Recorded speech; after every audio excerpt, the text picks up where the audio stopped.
আসসালামু আলাইকুম। সংবাদে আপনাদের সবাইকে স্বাগত জানাচ্ছি। আমি ফিরোজ তোহা। শুরুতেই আরবে কেবলস সংবাদ শিরোনাম। বাংলাদেশের সর্বশেষ গুরুত্বপূর্ণ আপডেট সংবাদে আপনাকে স্বাগত। শুরুতেই সংবাদ শিরোনাম, পরে বিস্তারিত। প্রথমেই জানাবো, ভারতীয় ঢলে তিস্তার পানি বিপদসীমার উপরে খুলে দেওয়া হলো ৪৪টি জলকপাট। ভারতীয় উজানের ঢল এবং ভারী বৃষ্টিপাতে আবারও তিস্তার পানি বেড়ে নীলফামারীর ডালিয়া পয়েন্টে বিপদসীমার ৫.৪ সেন্টিমিটার নিচ দিয়ে প্রবাহিত হচ্ছে। পানির চাপ সামাল দিতে তিস্তা ব্যারেজের ৪৪টি জলকপাট একযোগে খুলে দেওয়া হয়েছে। এর ফলে বাংলাদেশের নীলফামারী সহ বেশ কয়েকটি জেলার উপর দিয়ে হু হু করে বন্যার পানি ঢুকে যাচ্ছে। এরপর জানাবো, বিপদসীমা ৩০ সেন্টিমিটার উপরে সোমেশ্বরী নদীর পানি, বিপদে এলাকাবাসী। ভারী বৃষ্টিপাত এবং উজান থেকে নেমে আসা ভারতীয় পাহাড়ি ঢালের পানির প্রভাবে দেশের উত্তর পূর্বাঞ্চল ও দক্ষিণ পূর্বাঞ্চলে ভারী বর্ষণে নদ নদীর পানি বৃদ্ধি পেয়ে সার্বিক বন্যা পরিস্থিতির অবনতি হচ্ছে। সুরমা, কুশিয়ারা ও সোমেশ্বরী নদীর পানি ৩ জেলার ৪টি পয়েন্টে বিপদসীমার উপর দিয়ে প্রবাহিত হচ্ছে। এসব এলাকায় বন্যার পানি লোকালয়ে ঢুকে সাধারণ মানুষ পানিবন্দী হয়ে পড়ছে। অবস্থায় সরকার জরুরি পদক্ষেপ গ্রহণ করতে শুরু করেছে। এদিকে সারা দেশে টানা ৫ দিনের বৃষ্টির আভাস।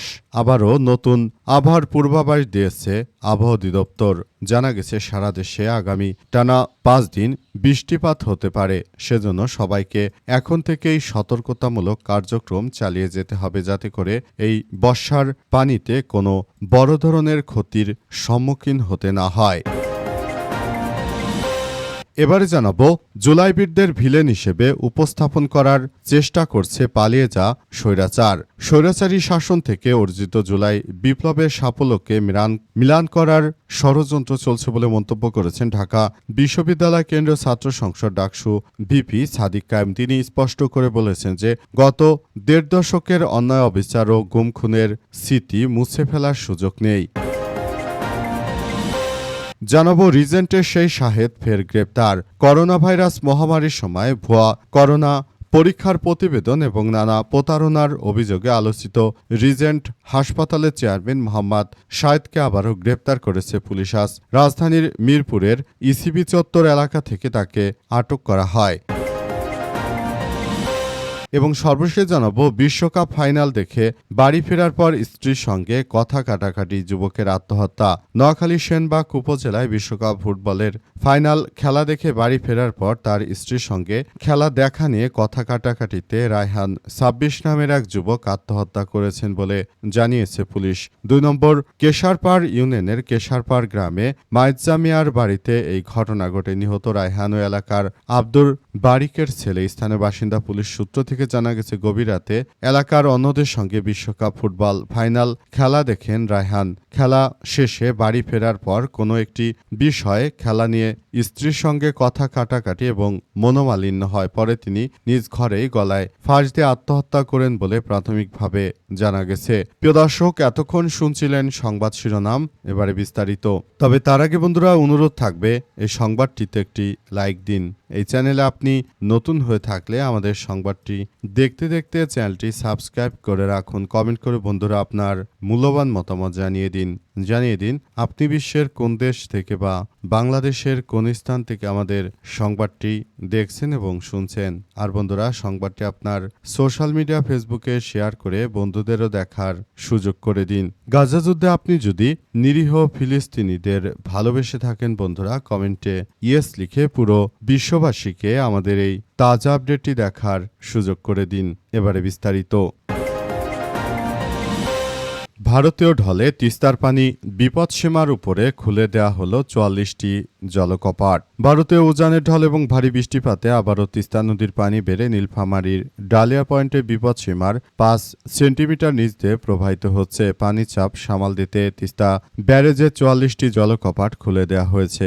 আজ পানি উন্নয়ন বোর্ড পাওবর ডালিয়া ডিভিশন তিস্তা নদীর পানি পরিমাপক নুরুল ইসলাম বিষয়টি নিশ্চিত করেছেন। তিনি জানান যে আজ সকাল ৯টায় দেশের সর্ববৃহৎ সেচ প্রকল্প তিস্তা ব্যারেজের নীলফামারীর ডিমলা উপজেলার ডালিয়া পয়েন্টের তিস্তা নদীর পানি সমতলে রেকর্ড করা হয়েছে 52.10 মিটার। এটি বিপদসীমার 5 সেন্টিমিটার নিচ দিয়ে প্রবাহিত হচ্ছে। পয়েন্টে বিপদ সীমা 52.15 মিটার। একই দিন সকাল 6টাও পানির উচ্চতা একই পর্যায়ে পৌঁছেছিল। পাউবো ডালিয়া ডিভিশনের নির্বাহী প্রকৌশলী অমিতাভ চৌধুরী জানিয়েছেন যে তিস্তা নদীর পানি বেড়ে সকাল 9টায় বিপদসীমার 15 সেন্টিমিটার নিচ দিয়ে প্রবাহিত হচ্ছে। পানি আরও বাড়তে পারে। পরিস্থিতি নিয়ন্ত্রণে তিস্তা ব্যারেজে 44টি জলকপাট খুলে দেওয়া হয়েছে যাতে করে কোনো ধরনের সমস্যা না হয়, সেজন্য ব্যাপক কার্যক্রম চালিয়ে যাওয়া হচ্ছে। তিস্তার বিষয়টি নিয়ে সবাই আসলে এই মুহূর্তে জরুরি সতর্ক অবস্থানে রয়েছে। সরকারও আসলে তিস্তা নিয়ে ব্যাপক কার্যক্রম চালিয়ে যাচ্ছে। শেষ পর্যন্ত কি হয় সেটি দেখভাল করতে হবে। বিপদসীমার 30 সেন্টিমিটার উপরে সোমেশ্বরী নদীর পানি। ভারী বৃষ্টিপাত ও উজান থেকে নেমে আসা পাহাড়ি ঢলের প্রভাবে দেশের উত্তর ও উত্তর পূর্বাঞ্চল ও দক্ষিণ পূর্বাঞ্চলে ভারী বর্ষণে নদ নদীর পানি বৃদ্ধি পেয়ে সার্বিক বন্যা পরিস্থিতির অবনতি হচ্ছে। সুরমা, কুশিয়ারা, সোমেশ্বরী নদীর পানি 3 জেলার 4টি পয়েন্টে বিপদসীমার উপর দিয়ে প্রবাহিত হচ্ছে।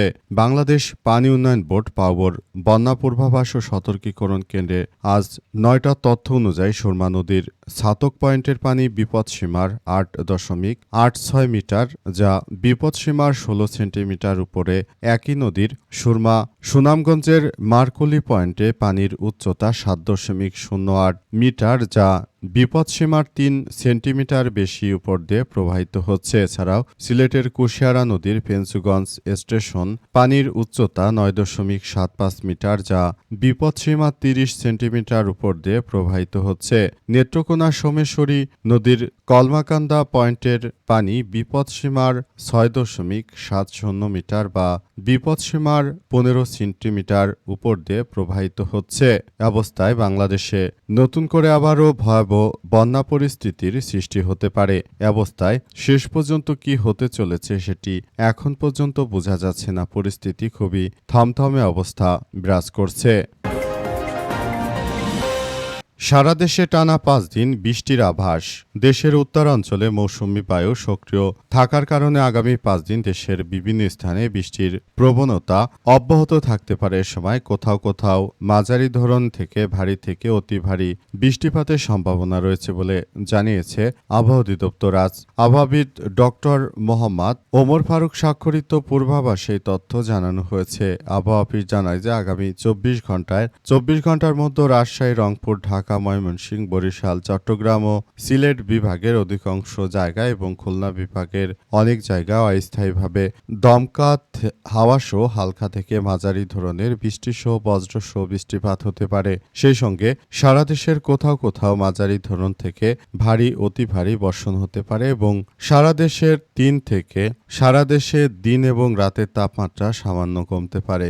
আজ 9টা থেকে পরবর্তী 24 ঘন্টায় রাজশাহী, রংপুর, ঢাকা, ময়মনসিংহ, বরিশাল, চট্টগ্রাম ও সিলেট বিভাগের অধিকাংশ জায়গায় এবং খুলনা বিভাগের অনেক জায়গায় অস্থায়ীভাবে দমকা হাওয়াসহ হালকা থেকে মাঝারি ধরনের বৃষ্টি বজ্রসহ বৃষ্টিপাত হতে পারে। সেই সঙ্গে সারা দেশের কোথাও কোথাও মাঝারি ধরনের ভারী থেকে অতি ভারী বর্ষণ হতে পারে এবং সারা দেশে দিন ও রাতের তাপমাত্রা অপরিবর্তিত থাকতে পারে বলে উল্লেখ করা হয়েছে। অবস্থায় সবাইকে আরও বেশি সতর্ক থাকার জন্য বলা হয়েছে। যে কোনো ধরনের কার্যক্রম যেন না ঘটে সেটি সবাইকে আরও বেশি সতর্ক থাকার জন্য বলা হয়েছে। জুলাইবিরদের ভিলেন হিসেবে উপস্থাপনের চেষ্টা করা হচ্ছে বললেন সাদিক কায়েম। বাংলাদেশ জামাত ইসলামের ছাত্র শিবিরের সাবেক নেতা এবং ডাকসু ভিপি সাদিক কায়েম জানিয়েছেন যে আমরা আসলে বলতে চাই আমাদের যারা জুলাই বিপ্লবে আন্দোলন করেছে, জীবন দিয়েছে, তাদের সবাইকেই তারা খুব খারাপ কিছু হিসেবে উপস্থাপন করতে চাইছে। তারা মূলত এমনভাবে কার্যক্রম চালাতে চাইছে যেখানে আসলে বড় ধরনের এক বিপর্যয়কর পরিস্থিতির সৃষ্টি হচ্ছে। আমরা বিষয়গুলো নিয়ে সবাই খুবই গুরুত্ব সহকারে সেই বিষয়গুলো অবলোকন করছি।